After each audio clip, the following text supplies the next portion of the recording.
手快。妈，来了。哎，毛子，不忙着，我东西完了，我给我转去哈。我拿几包感冒药的来。有啥想嘛，还整得吃药？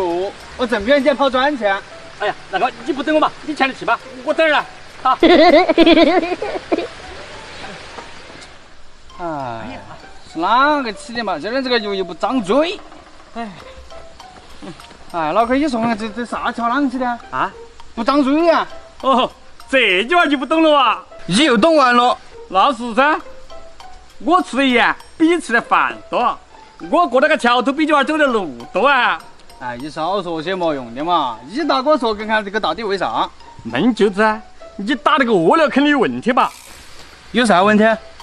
你想嘛，这鱼它天天钻那个河底里下，它不受寒，它就要受湿啊。那一个个的肯定都感冒了噻，那个发烧啊、脑壳痛啊，都是他反胃啊，他哪还害怕伤口吃啥子哪儿嘛？你说的还有道理啊！那这个问题啷个解决啊？等一下，我有秘方。当当当，你看这是啥啊？感冒冲剂噻。你每次打饿的时候，就拌点这个感冒冲剂，整点糖浆那些打一下，要不到半个小时，那鱼它病就松打，那胃口都没怕呀。嘿，你说的有道理啊！嘿，问题是得污染环境把鱼闹死不？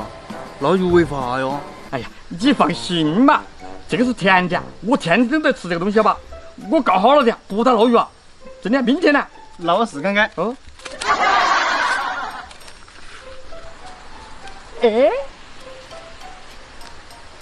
好，嘿嘿，喂好了啊！哎，嘿嘿，这样你坐着等，再等半个小时，这鱼感冒就好了，好吧？那口都不怕。哦。